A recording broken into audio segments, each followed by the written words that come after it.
Olá, pessoal do Núcleo Espírita Universitário da UERJ. Bom, nos dois vídeos anteriores, eu procurei mostrar um pouco sobre a transmissão dos ensinos de Jesus, apresentando ali como havia uma tradição oral que durante pelo menos 2 décadas antecedeu a escrita dos textos cristãos que nós conhecemos hoje, do Novo Testamento. E também procurei mostrar a ordem cronológica em que esses textos foram produzidos.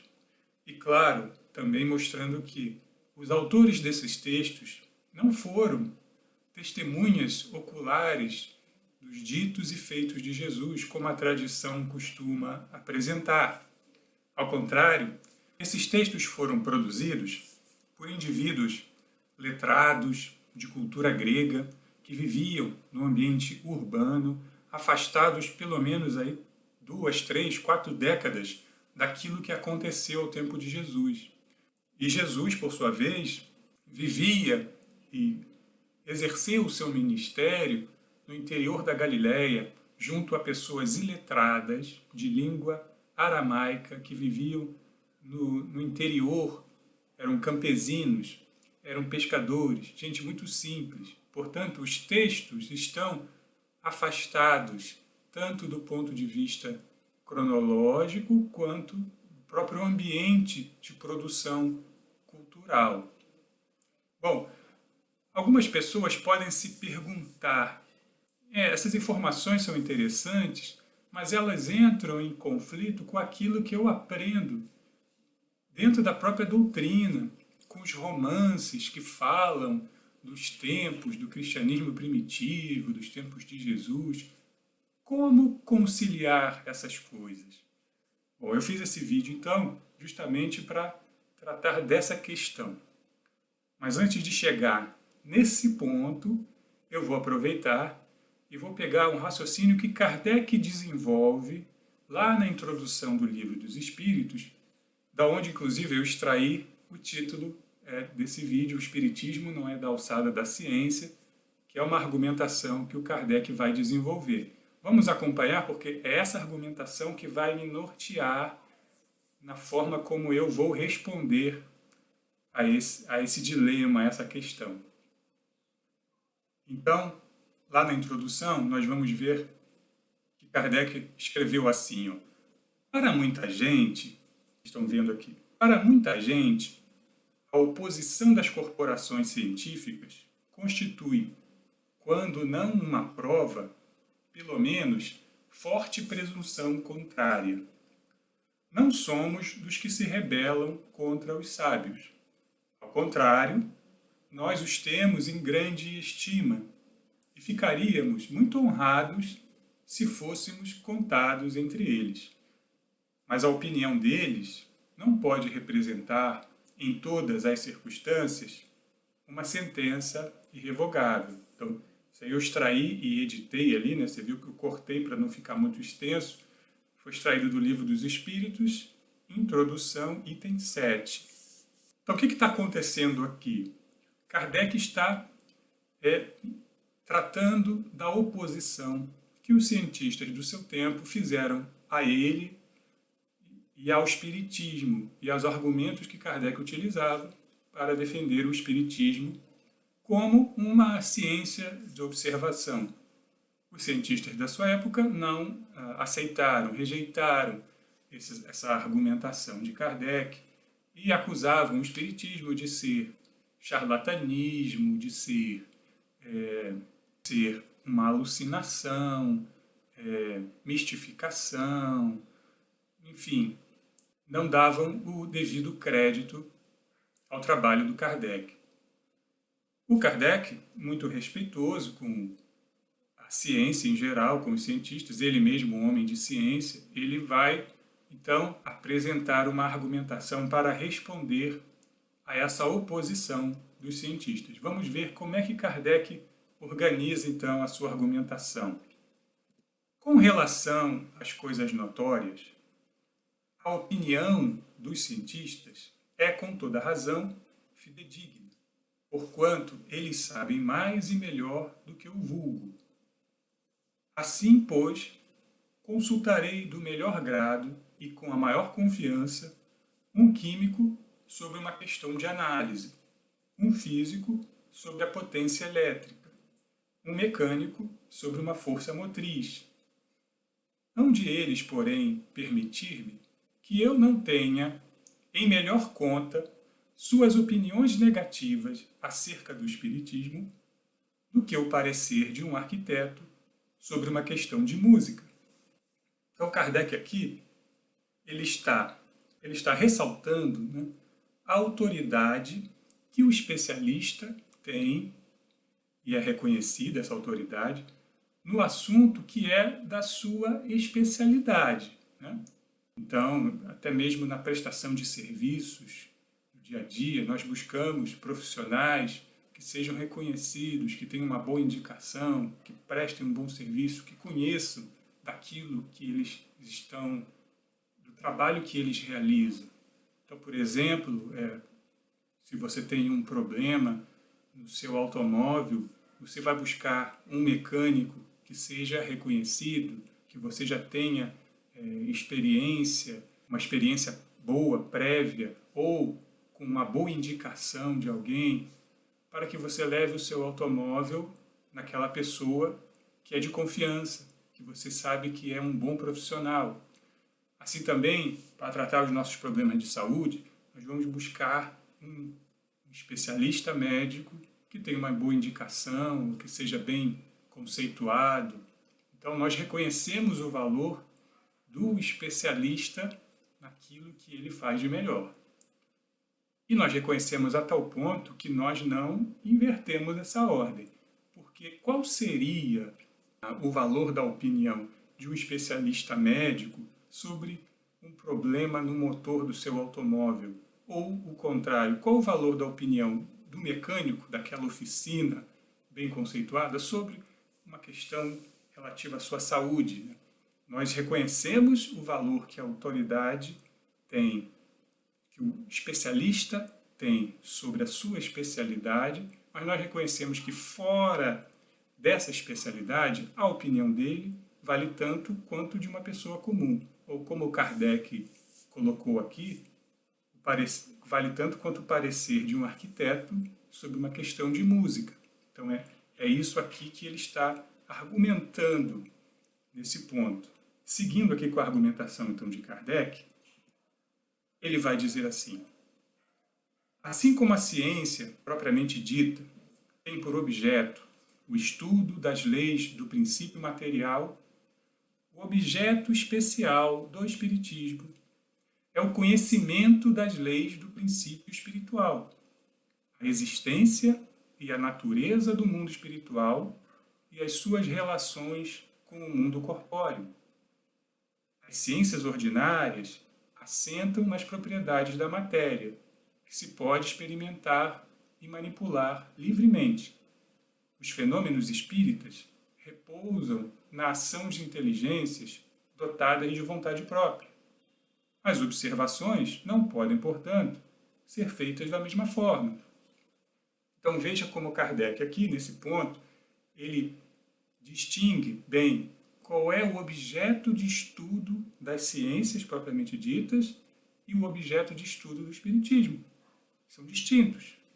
O objeto de estudo das ciências diz respeito a tudo aquilo que nós chamamos de matéria e que pode ser percebido pelos nossos sentidos. Todo o mundo material ao nosso redor é objeto de estudo das diferentes especialidades científicas. Já o espiritismo tem como objeto de estudo o mundo espiritual e as suas relações com o mundo corpóreo. São distintos. Eles não concorrem um com o outro. Por assentarem em princípios distintos, o princípio material, com relação aos objetos de estudo da ciência propriamente dita, o princípio espiritual, com relação aos objetos de estudo do espiritismo, eles repousam sobre leis distintas e as observações desses fenômenos não podem ser feitas da mesma forma. É o que Kardec está argumentando. Daí que ele vai chegar à seguinte conclusão: a ciência, propriamente dita, é, pois, incompetente para se pronunciar na questão do espiritismo. Não tem que se ocupar com isso. E qualquer que seja o seu julgamento, favorável ou não, nenhum peso poderá ter. Portanto, o espiritismo não é da alçada da ciência. Entretanto, o espiritismo e a ciência se completam reciprocamente. Então veja, uma vez que o espiritismo escapa completamente aos objetos de estudo da ciência, aqueles especialistas nas diferentes especialidades científicas não têm autoridade para falar sobre esse objeto de estudo que é distinto, que requer uma abordagem diferente. Por serem distintos, esses estudos das ciências propriamente ditas e o do espiritismo, eles não concorrem um com o outro, não são concorrentes um do outro. Eles se complementam. Então, eles podem dialogar e nos oferecer um quadro mais amplo da vida. As ciências apresentando o panorama aqui do mundo material que nos rodeia mais de perto, mais diretamente, e o espiritismo nos dando uma visão do mundo espiritual, que escapa aos nossos sentidos mais diretos. Pois bem, ao demonstrar que, sendo os objetos de estudo distintos, a ciência, portanto, não tem autoridade para se pronunciar sobre os assuntos do espiritismo, é preciso reconhecer que a recíproca também é verdadeira. O espiritismo não tem autoridade para se pronunciar sobre os assuntos concernentes às diversas especialidades científicas em geral. Assim como o espiritismo não é da alçada da ciência, os objetos de estudo das ciências em geral não são da alçada do espiritismo. O que é da alçada do espiritismo é o mundo espiritual e as suas relações com o mundo corpóreo. O próprio Kardec, lá no Livro dos Médiuns, no capítulo 26, intitulado Das Perguntas que se podem fazer aos espíritos, no item 28, ele vai perguntar: os espíritos podem guiar os homens nas pesquisas científicas e nas descobertas? A resposta: a ciência é obra do gênio. Só deve ser adquirida pelo trabalho, pois é somente pelo trabalho que o homem se adianta no seu caminho. Que mérito teria ele se lhe bastasse apenas interrogar os espíritos para saber tudo? A esse preço, qualquer imbecil poderia tornar-se sábio. Se lhe dessem as coisas inteiramente prontas, para que lhe serviria a inteligência? Seria como um estudante cujas tarefas fossem feitas por outro. Então, não é papel dos espíritos nos privarem do trabalho das pesquisas científicas. Eles podem nos inspirar aquelas pessoas capacitadas para realizar as investigações, as pesquisas, as descobertas. Mas eles não nos poupam desse trabalho. Não são eles que vão nos apresentar os resultados das ciências. Não são eles que vão fazer a ciência por nós. São os pesquisadores, os cientistas que, trabalhando e sendo inspirados muitas vezes por esses espíritos, vão chegar aos resultados. Dessa maneira, todas as vezes que o espiritismo entra nesta seara do objeto de estudo das ciências em geral, porque enquanto as ciências são incipientes em determinados assuntos, quando as pesquisas ainda estão um processo ainda muito inicial e há muitas perguntas a serem respondidas, é natural que as pessoas curiosas venham a perguntar aos espíritos e os espíritos venham a responder a essas perguntas, dando informações acerca daquilo que não é da alçada do espiritismo. Quando isso acontece, é inevitável que essas informações, com o passar do tempo, vão se tornando desatualizadas, à medida que as ciências vão se desenvolvendo, as novas pesquisas vão produzindo resultados. Até que já previa isso. Ele próprio dizia que o espiritismo é uma ciência progressiva, como toda ciência de observação, e que aos poucos ela vai se atualizando com novas informações. E que o Espiritismo jamais seria ultrapassado, porque se a ciência demonstrasse que ele estava em erro em algum ponto, ele se modificaria nesse ponto, se atualizando, porque esse não é o objeto de estudo do Espiritismo.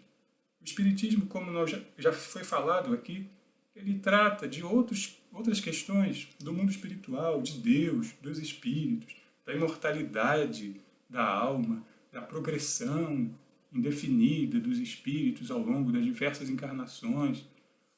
Essas questões relativas à ciência são completamente secundárias e fora do escopo do Espiritismo.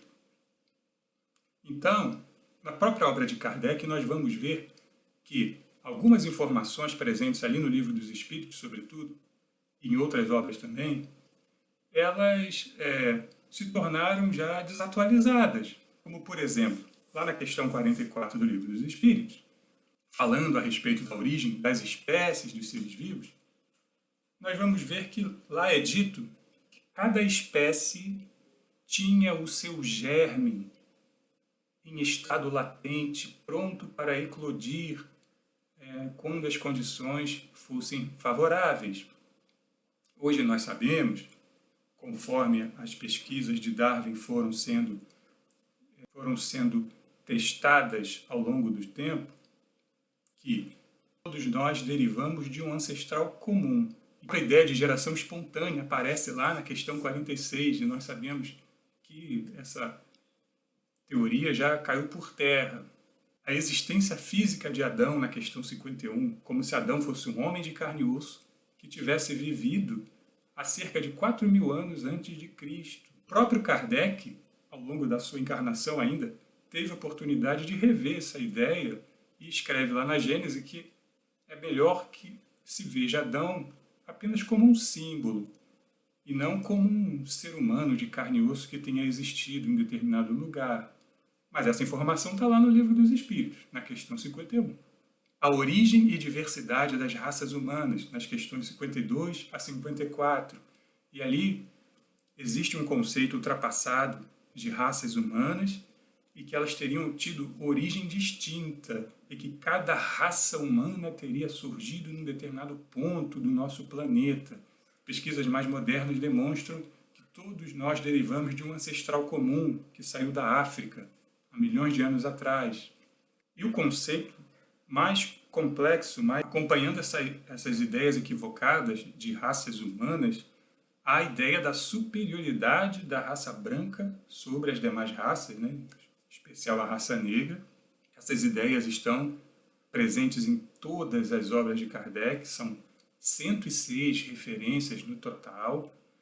É uma questão muito delicada, né? Problemática mesmo. Inclusive, o Movimento Negro da Bahia entrou com uma ação no Ministério Público. Em 2006, o Ministério Público considerou que tinha mérito a argumentação do movimento negro e chamou as editoras espíritas, a FEB e demais editoras espíritas, para assinar um termo de ajustamento de conduta, esclarecendo e justificando a presença dessas ideias, né, equivocadas que hoje, no século XXI, são claramente preconceituosas e ultrapassadas. E como é que as editoras, a FEB em particular, fez para defender o Espiritismo e justificar a presença dessas ideias nas obras de Kardec? Contextualizando, ou seja, relativizando uma ideia que fazia sentido àquela época, mas que não faz mais sentido nos dias de hoje. Não há outro jeito de justificar essas ideias racistas nas obras de Kardec a não ser relativizando e mostrando que aquilo era o conhecimento da época. E hoje já não faz mais sentido, que se as perguntas fossem feitas hoje, as respostas seriam diferentes.